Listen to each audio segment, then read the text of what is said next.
Abdillah wa ala alihi wa sahbihi wa man wala amma ba'du. Fala haula wala quwata illa billah. Hadirin yang dirahmati Allah Subhanahu wa taala, para pemirsa TV 10 yang diberkahi Allah. Alhamdulillah pada kesempatan kali ini Al-Faqih menggantikan Al-Ustaz Umar bin Husain As-Segaf untuk kita langsungkan kajian tafsir Al-Quran, di mana pada kesempatan kali ini kita masuk ke dalam surat Az-Zumar yang insyaallah akan kita mulai pada ayat ke-49, di mana ayat-ayat dari mulai 49 sampai ayat berikutnya kita akan digambarkan akan keluasan rahmat Allah Subhanahu wa taala kepada hambanya, dan bagaimana Allah Subhanahu wa taala adalah Tuhan satu-satunya yang berhak untuk membagi kepada hambanya rezeki menurut Allah Subhanahu wa taala. Dan seseorang mendapatkan rezeki bukan karena kehebatannya, bukan karena kemampuannya, namun tak lain adalah memang karena Allah Subhanahu wa taala yang membagi. Ada yang diberikan lebih, ada yang tidak. Dan itu semua adalah kembali kepada keputusan Allah Subhanahu wa taala secara mutlak. Di ayat ke-49 Allah Subhanahu wa taala berfirman, "Fa idza massal insana durrun da'ana thumma idza khawwalnahu ni'matan minna qala innama utituhu ala ilmin." Allah Subhanahu wa taala berfirman yang artinya, maka jika orang itu mendapatkan atau tertimpa satu madarat atau satu musibah atau satu ujian, hal yang tidak dia sukai, ya, naudzubillah, ada satu bala yang menimpa dirinya, entah rumah terbakar atau mungkin karena ada keluarganya yang meninggal, ada alhasil adalah musibah yang menimpa dirinya, mungkin berkaitan dengan pekerjaannya, ya, hasilnya menurun atau bahkan lebih dari itu dan lain sebagainya. Alhasil ada satu madarat yang menimpa dirinya, da'ana, maka buru-buru manusia tersebut ya berdoa meminta kepada Allah Subhanahu wa taala. Tsumma idza khawwalnahu ni'matan minna, kemudian Allah Subhanahu wa taala menyambung dengan kata sambung summa. Summa artinya kemudian, di saat beberapa waktu kemudian, bukan langsung. Ya, kemudian beberapa waktu kemudian, ya beberapa minggu, beberapa bulan, Allah Subhanahu wa taala merubah keadaannya. Ya, dari yang tadinya tertimpa satu madarat, kemudian didatangkan kenikmatan oleh Allah Subhanahu wa taala.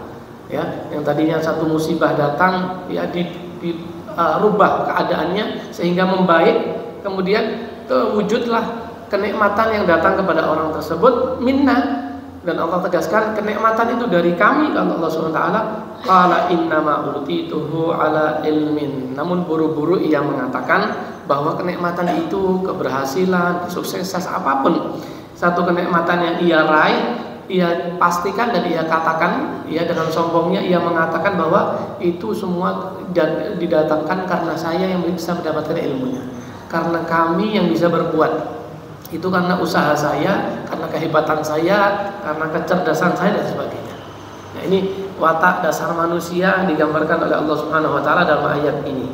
Artinya hadirin yang dirahmati Allah Subhanahu wa taala, khitab ini, pembicaraan ini tertuju kepada orang-orang kafir yang bahasa mereka itu adalah ungkapan yang menafikan keterlibatan Allah Subhanahu wa taala, seakan-akan Allah tidak terlibat ya di dalam urusan mereka, di dalam kehidupan mereka.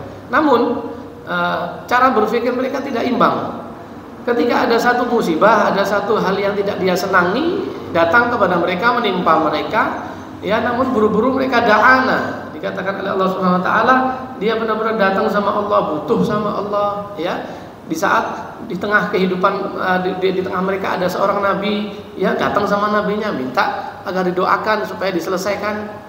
Ya, itu terjadi kepada di zaman Firaun. Ya, ketika ada satu musibah menimpa istananya, ya datang sama Nabi Musa, wahai Musa, minta sama Tuhanmu, ya, untuk bisa menyelesaikan masalah, menyingkirkan sebuah masalah. Nanti kalau sudah tersingkir kami beriman. bahkan sampai menjanjikan sedemikian rupa tatkala musibah itu dihilangkan oleh Allah, diangkat oleh Allah Subhanahu wa taala, dirubah dengan keadaan yang serba nikmat, justru mereka ingkar kepada Allah Subhanahu wa taala. Tsumma idza khawalnahu ni'matan minna tsumma idza a'tainahu ni'matan minna tafaddulan 'alaihi wa karaman. Ketika Allah Subhanahu wa taala, kami Allah ya memberikan kenikmatan, ya menyelesaikan masalahnya, kemudian memberikan satu jalan keluar, kesuksesan hidup, apapun sebuah kenikmatan yang dari kami, kata Allah Subhanahu wa taala, pemberian Allah itu berupa apa? Pemberian Allah bukan karena kehebatannya, namun pemberian Allah Subhanahu wa taala karena tafaddulan dari Allah, karena keutamaannya Allah Subhanahu wa taala ingin memberikan kepada orang itu, tidak memberikan kepada yang lain. Qala innama utituhu ala ilmin. Maka orang tersebut yang sudah diberi kenikmatan Allah Subhanahu wa taala mengatakan, hanya saja kenikmatan itu didatangkan kepadaku ala ilmin, atas ilmu yang aku miliki, atas kehebatan yang aku raih, atas kerja kerasku dan lain sebagainya. Nah, ini pelajaran dari Allah Subhanahu wa taala.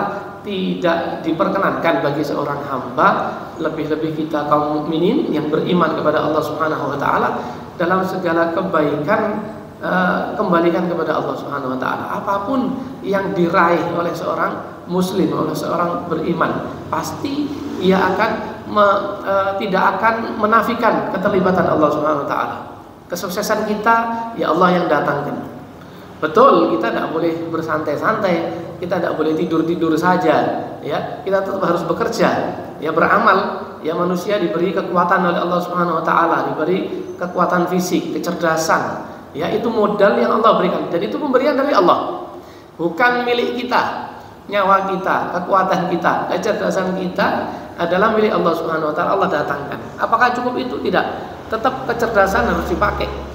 Kekuatan fisik, kemampuan fisik harus dipergunakan untuk apa? Untuk meraih kenikmatan Allah. Nah, itu pun kenikmatan itu datangnya pun dari Allah Subhanahu wa taala. Rezeki, dari mana rezeki? Dari langit. Ya, dari atas langit, dari dalam bumi. Ya, di situ tersimpan kandungan rezeki Allah Subhanahu wa taala. Ya, dan semuanya ya didatangkan dari sisi Allah Subhanahu wa taala, cuman bagaimana kita mau mengakui atau tidak. Bahasa orang kafir, dia tidak mengakui, dia tidak menginginkan, tidak punya keyakinan di dalam hatinya, ya, apalagi pengetahuan bahwa di situ ada unsur keterlibatan Allah Subhanahu wa taala dalam segala kenikmatan yang ia raih. Maka Allah Subhanahu wa taala tegaskan dalam ayat yang sama dan diakhiri dengan kalimat, dengan firman-Nya, bal hiya fitnatun walakinna aktsarahum la ya'lamun. Ya, di sini terjemahkan atau ditafsirkan laisal amru kama za'ama bal hiya ikhtibarun mutihanun lahu. Ya, bahwa perkara yang sebenarnya bukan sesuai dengan apa yang mereka ungkapkan, bukan seperti ucapan yang mereka lontarkan, namun itu tak lain hakikatnya adalah ujian dari Allah Subhanahu wa taala, baik berupa sesuatu yang sifatnya madarat, ya, sesuatu yang tidak disenangi, maupun sifatnya kenikmatan. Dua-duanya tidak keluar dalam bagian ujian Allah Subhanahu wa taala. Sekuat apa seseorang itu menerima apa yang tidak dia sukai. Ya, apa yang tidak disukai kan sebatas kejiwaan seseorang, rasa.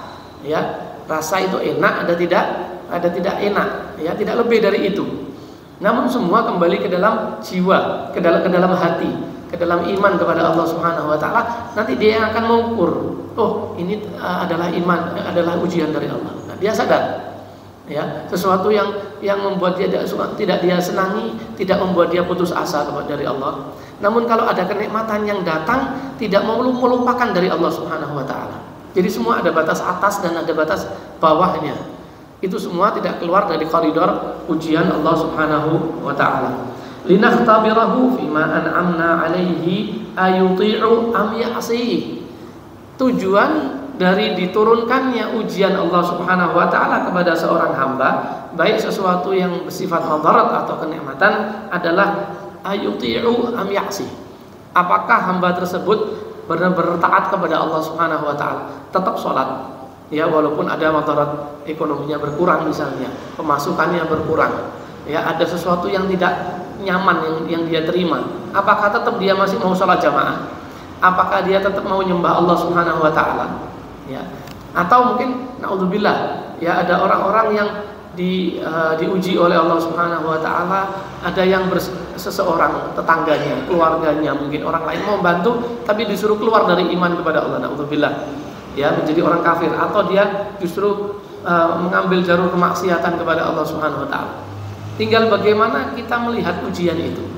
Dan semua ujian itu dilihat dari ukuran iman kepada Allah Subhanahu wa taala. Walakinna aktsarahum la ya'lamun. Maka Allah Subhanahu wa taala berfirman, walakinna aktsaran nasi la ya'lamuna anna i'tahumul mal ikhtibarun wa ibtila'un falidzalika yabtaruna. Nah, namun kebanyakan manusia ini la ya'lamun, tidak mengetahui. Namun hadirin yang dirahmati Allah Subhanahu wa taala, kalimat tidak mengetahui bisa diartikan tidak mempercayai. Orang kalau sudah tahu, ya, dia arahnya ke ibadah, mempercayai, iman. Tahu bahwa Allah tidak ada Tuhan selain Allah. Tahu bahwa yang pantas disembah adalah Allah Subhanahu wa taala. Maka akan mengantarkannya kepada percaya kepada Allah Subhanahu wa taala. Ada orang-orang yang tidak percaya. Sudah diperlihatkan oleh Allah Subhanahu wa taala, ya, ada manusia yang namanya Qarun, ditunjukkan, ya, dahulu bukan siapa-siapa, namun diberi kekuasaan rezeki oleh Allah Subhanahu wa taala, ya, sampai kuncinya nggak bisa dibawa oleh 1-2 orang. Ini baru kunci gudangnya, bagaimana isinya? Siapa yang bisa memberikan keadaan yang sedemikian dahsyat, ya? Dan siapa yang Allah pilih? Itu semua kembali kepada keputusan Allah. Ya, apa yang Allah ingin berikan, berapa jumlahnya, ya, siapa yang mau Allah kasih, ya, bukan kembali kepada orang itu, bukan kembali kepada kehebatan kepada seseorang. Namun semua itu Allah berikan, tentu ada tujuannya. Apa tujuannya? Adalah untuk menguji keimanan, bahwa apakah kamu tidak lupa sama Allah? Apakah kamu masih mau menyembah Allah Subhanahu wa taala? Ini adalah penjelasan mengenai surat Az-Zumar ayat ke-49.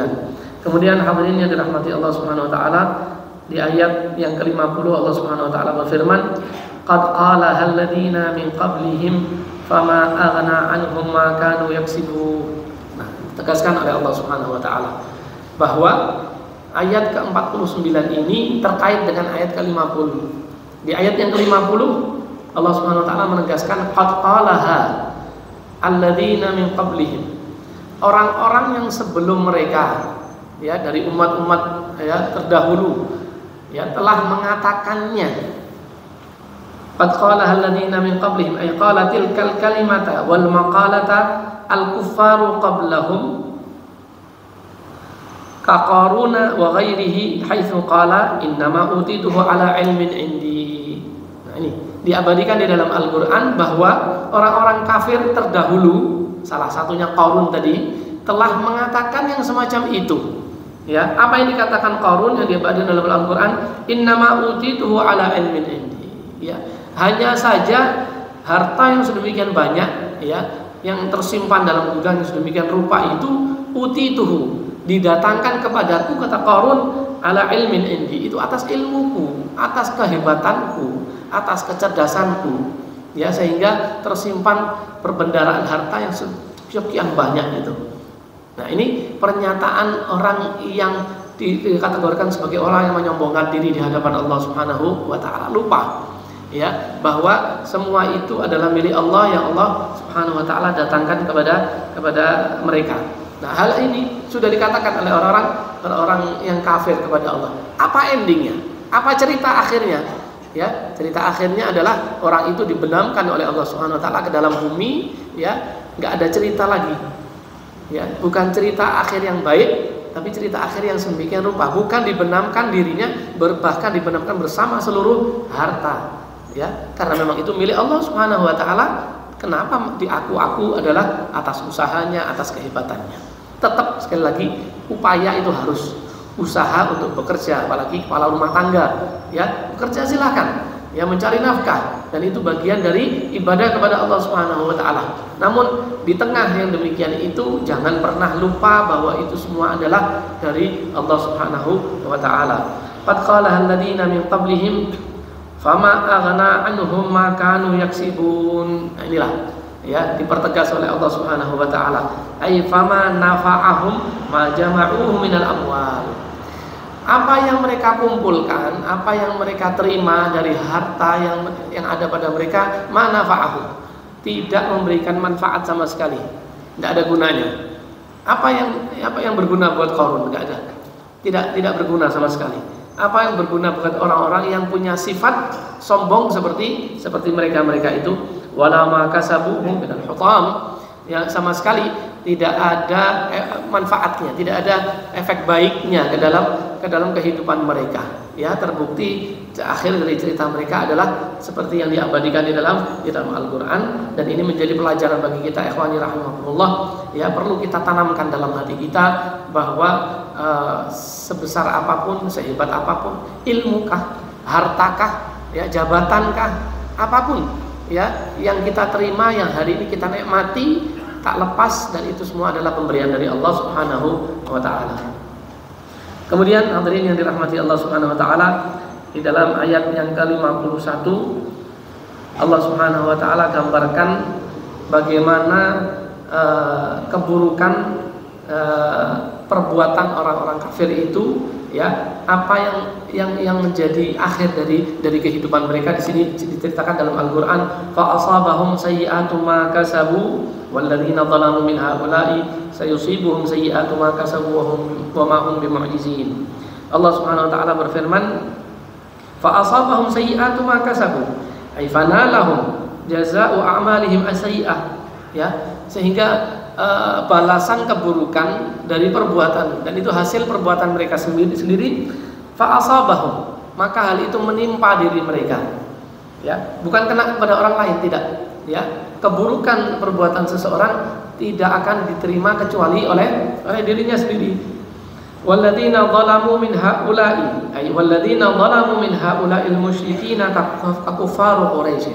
Dan keburukan perbuatan orang-orang yang zalim sama.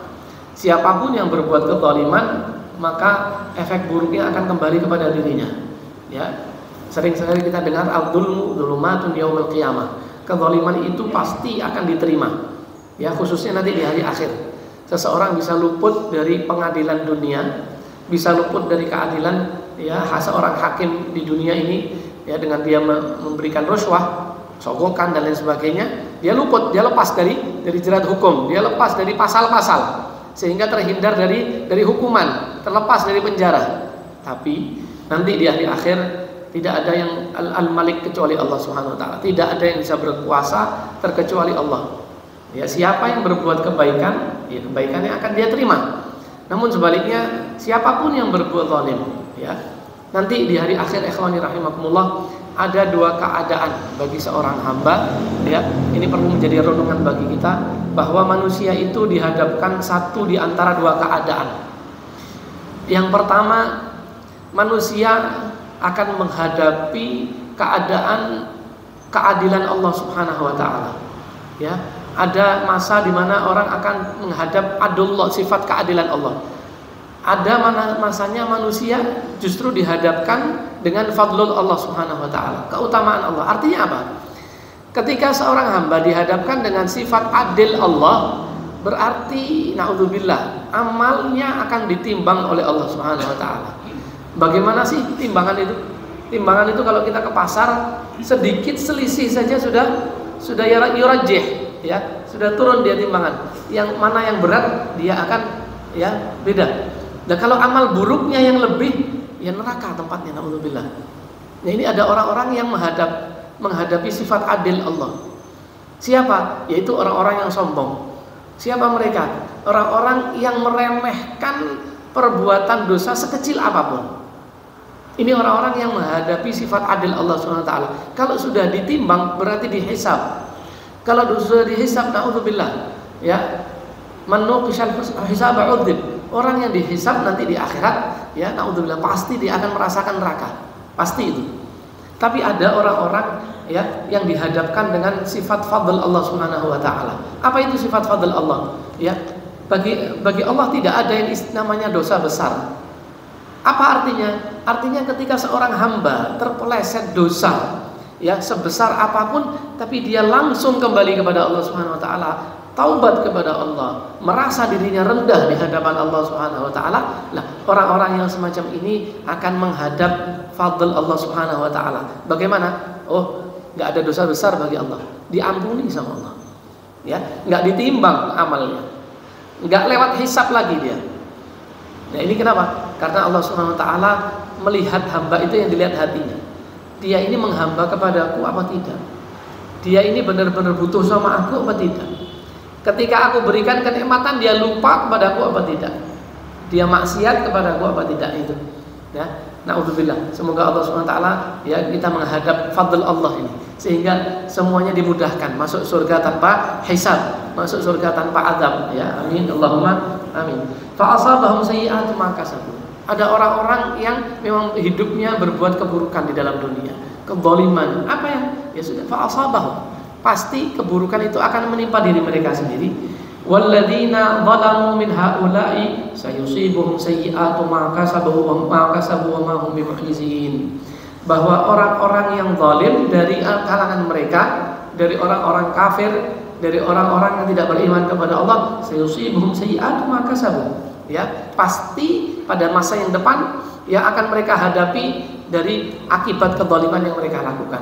Ya, hati-hati. Hindarkan perbuatan zalim sekecil apapun.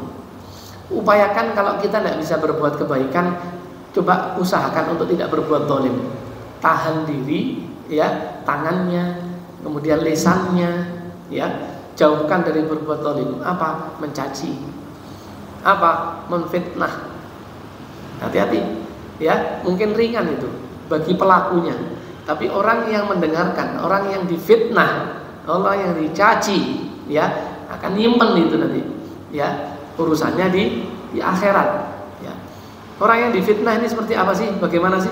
Bagaimana seseorang itu membersihkan nama baiknya kalau memang dia sudah terfitnah, sudah tersebar informasi ke sana kemari, ya? Bagaimana seseorang itu bisa memperbaiki hubungan di dunia? Padahal nanti di akhirat urusan manusia antara satu dengan yang lain Allah pasrahkan, silakan kamu bereskan. Kamu zalim sama si fulan, ya selesaikan. Kamu ambil hartanya, ya, kamu nodai kehormatannya, kamu rusak nama baiknya, kamu zalimi orang itu, ya urusannya nanti, ya, masuk surganya ketunda. Kalau masuk surga ketunda seperti di dunia cuma sehari dua hari nggak apa-apa. Satu hari di akhirat tidak sama seperti di dunia, jauh lebih lama. Ya, inilah hadirin yang dirahmati Allah Subhanahu wa taala, digambarkan dalam ayat ini untuk kita berhati-hati betul. Ya, jaga diri kita khususnya ini ayat untuk kita ini, untuk umat Rasulullah sallallahu alaihi wasallam. Walladzina zalamu min haula sayusibuhum sayyi'atu ma kasabu. Dari mereka orang-orang yang zalim, ya, perbuatan mereka sudah berbuat zalim. Siapa?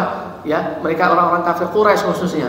Ya, apa yang mereka lakukan kepada Rasulullah SAW di zaman itu, ya, ada yang terusir, ada yang sampai terbunuh, ya, hanya karena Rasulullah dakwah, hanya karena Rasulullah memberikan pengajaran kepada mereka, taklim kepada mereka untuk tidak menyembah selain Allah, diberi hidayah, diberi petunjuk, ya, diberi surga sama Allah, justru mereka ini lari, ya. Apa yang mereka lakukan? Nah, mereka melakukan kezaliman. Ya, mereka menghalang-halangi dakwah Nabi. Ya, mereka mengganggu ketentraman, kenyamanan mereka dalam berdakwah. Ya, ini orang-orang yang berbuat kezaliman ini pasti pada saatnya nanti akan mereka terima. Dan terbukti, ya, setelah Rasulullah hijrah bersama para sahabat, keadaan menjadi terbalik. Ya, kita lihat, kita saksikan dalam sejarah, ya, tidak lebih dari 10 tahun Rasulullah kembali ke kota Makkah dengan Fathu Makkahnya. Ya, diambil alih oleh Rasulullah SAW, diberi kemenangan oleh Allah SWT, Rasulullah dan para sahabatnya yang memang mau dekat kepada Allah SWT. Bagaimana ceritanya orang yang zalim dulu? Nah, orang-orang yang zalim dulu tertimpa dari akibat kezalimannya, akhirnya mereka kehilangan kehidupannya, mereka kehilangan kenyamanannya, jabatan, ya, dan segalanya. Kenapa? Karena memang mereka adalah berbuat kezaliman. Pasti Allah akan beri, ya, dan itu janji Allah Subhanahu wa taala. Tidak usah khawatir, ya, bagi orang-orang yang terzalimi, jangan pernah lepas dari Allah, jangan pernah putus asa dari Allah Subhanahu wa taala. Allah akan selalu mendengar ya doanya, apalagi orang-orang yang zalim. Hati-hati ya. Dalam hadisnya Rasulullah sangat populer sekali, ya iyyaka wa da'watul mazlum. Hati-hati bagi orang-orang yang berani berbuat zalim. Bagi orang yang terzalimi ketika dia berdoa kepada Allah Subhanahu wa taala dikabulkan doanya oleh Allah, ya kena itu orang yang berbuat zalim. Ya, di mana? Di dunia. Dan ini perwujudan ayat ini, surat Az-Zumar ayat ke-51 ini. Ya, sudah kita saksikan hadirin yang dirahmati Allah Subhanahu wa taala, ya kita lihat, kita dengar beritanya, kita lihat sejarahnya siapa orang-orang yang berbuat zalim dan bagaimana akhir kehidupan mereka. Ya, tidak ada keberhasilan. Tidak ada jalan keluar. Tidak ada yang namanya orang zalim berhasil dengan kezalimannya, tidak ada. Allah tidak pernah memberikan petunjuk. Innallaha la yahdil qaumadz zalimin. Di dalam salah satu ayat yang Allah Subhanahu wa taala berfirman, tidak pernah diberi petunjuk oleh Allah. Siapa? Orang-orang yang zalim. Petunjuk untuk apa? Untuk berhasil dalam kezalimannya. Dalam segi apapun, silahkan. Ya, kalau berani coba-coba silahkan. Ya, urusan ekonomi, urusan kerja, ya, urusan politik, urusan apapun. Jangan pernah berani berbuat kezaliman. Ya, nanti efek buruknya akan diterima oleh orang yang berbuat zalim. Walladzina zalamu min haula'i sayusibuhum sayyi'atu ma kasabu wa ma hum bimu'jizin. Ini. Ya, walaupun mereka itu sudah benar-benar merencanakan dengan luar biasa rencana yang hebat, ya, sampai bagaimana agar kezaliman yang mereka lakukan itu berhasil, ya, namun Allah Subhanahu wa taala menegaskan wa ma hum bimu'jizin, ay wa laysu bifaitina min adzabina la yu'jizuna haraban wa la yafutuna talaban. Mereka tidak akan berhasil, satu. Yang kedua, kalau sudah Allah azab mereka, orang-orang zalim baik di dunia maupun di akhirat, mereka tidak akan pernah bisa lari dari azab Allah. Ya, banyaklah cerita yang menjadi headline, ya, yang menjadi berita utama, ya, di dalam pemberitaan yang kita dengar hari demi hari, ya, siapa membunuh siapa, itu subhanallah, ya, kalau nggak hari ini besok, ya, ketahuan itu, pembunuhan itu terungkap, diungkap oleh Allah Subhanahu wa taala, ya, dengan cara yang tidak mereka sangka. Sudah mereka hilangkan jejak-jejaknya, tapi tetap Allah tampakkan. Allah bongkar, dibuka oleh Allah Subhanahu wa taala, ya, ujung-ujungnya semuanya terkait. Oh, ternyata si fulan itu yang berbuat. Padahal orang itu sudah lari keluar kota, sudah lari keluar pulau, tapi tetap, ya, siapa pembunuhnya, pelakunya diketahui secara pasti dan tertangkap. Itu baru di dunia. Bagaimana di akhirat? Lebih lagi nih, nggak punya jalan lari, ya.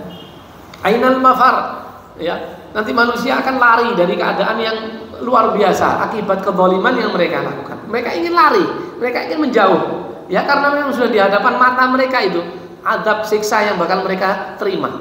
Ya, ada jalan lari, tidak ada tebusan oleh Allah Subhanahu wa taala, seperti ayat yang beberapa waktu yang lalu telah dijelaskan. Tidak bisa manusia menebus dengan apapun. Wala yafutuna talaban, ya, tidak bisa, tidak ada permintaan yang bisa mereka minta kepada Allah. Ya Allah, minta aku kembali ke dunia, aku mau berbuat kebaikan, aku mau sedekah, aku mau berbuat begini. Tidak ada. Tidak bisa kembali ke masa lalu dan tidak ada jalan tempat, ya, bagi seseorang untuk lari dari perbuatan kezaliman. Siapapun yang berbuat zalim pasti akan mereka terima akibat keburukan bagi mereka. Tsumma radda 'alaihim za'mahum fima utu minal mali wa sa'atil hal. Ya, kemudian hadirin yang dirahmati Allah Subhanahu wa taala, di ayat yang ke-52 sebagai penutup dari kajian tafsir kita pada kesempatan kali ini, ayat ini sebagai jawaban Allah Subhanahu wa taala, ya, atas ketidakbenaran, atas pengakuan sepihak mereka, orang-orang yang sudah diberi oleh Allah Subhanahu wa taala tapi tidak mau mengakui itu pemberian dari Allah. Ya, dijawab oleh Allah Subhanahu wa taala, awalam ya'lamu annallaha yabsutur rizqa liman yasha'u wa yaqdir. Allah Subhanahu wa taala bertanya, ya, apakah mereka itu tidak tahu atau tidak yakin bahwa Allah Subhanahu wa taala adalah zat yang meluaskan rezeki, membentangkan rezeki secara luas, liman yasha'u, bagi siapapun yang Allah kehendaki, wa yaqdir, dan sebaliknya Allah Subhanahu wa taala lah yang menentukan, ya, sehingga menyempitkan harta atau luas rezeki bagi Allah yang Allah kehendaki. Jadi kalau ada seseorang dengan keluasan rezekinya, itu adalah memang Allah Subhanahu wa taala yang menghendaki. Namun ada orang si fulan, ya, hidupnya pas-pasan mungkin, ya, atau serba terbatas, atau bahkan di bawah dari itu, ya. Memang Allah Subhanahu wa taala adalah yang membagi rezeki sesuai dengan kehendak Allah. Allah luaskan kepada si fulan dan Allah tidak luaskan kepada yang lain. Dan itu harus menjadi keyakinan kita. Kalau orang yakin, ya, coba bagaimana sih gambarannya orang yakin? Kalau orang yakin pasti tenang. Ya, loh, hari ini kok rezeki saya sekian, hari ini saya sudah kerja dari pagi sampai sore kok dapatnya segini. Lah ini saya lihat tetangga saya si fulan utak-utak komputer 1 jam, wah, transferannya berapa juta, berapa ratus. Nah, ada orang yang diluaskan oleh Allah Subhanahu wa taala, ya, dengan keadaan masing-masing, ya. Bagaimana orang itu dahulu adalah berjuang dan lain sebagainya sehingga diberi keluasan oleh Allah misalnya. Ada orang-orang yang memang, ya, sudah, ya, pas-pasan, barangkali hanya cukup untuk hari itu, nggak tahu besok makan apa, bisa jadi. Tapi kalau dia yakin dalam hatinya, ya, benar-benar bahwa dia Allah Subhanahu wa taala yang membagi, Allah yang meluaskan, Allah yang tidak meluaskan bagi si fulan yang lain. Ketika dia yakin, tenang hidupnya, tentram hatinya, ya, nggak gusar. Kemudian naudzubillah pindah dari iman kepada kekafiran, enggak, tetap taat sama Allah, ya, justru tidak menjauh dari Allah, enggak. Apalagi sampai putus asa dari Allah, ya. Karena apa? Karena dia yakin bahwa itu semua adalah pembagian yang telah Allah bagi dan itu sesuai dengan kehendak Allah Subhanahu wa taala. Siapa sih kita ini? Kita ini adalah hamba Allah. Punya siapa kita? Punya Allah, ya. Harta punya milik siapa? Milik Allah. Jabatan milik Allah, ya. Apa yang tidak milik Allah Subhanahu wa taala? Kalau sudah kita yakin demikian, ya, tidak ada yang namanya orang yang gusar, bingung, ya. Ya, namanya orang bingung boleh, ya. Bagaimana seseorang itu menghadapi keadaannya, ya. Siapa yang tidak bingung? Tapi tetap, ya, tidak menjadikan dia putus asa dari rahmat Allah Subhanahu wa taala.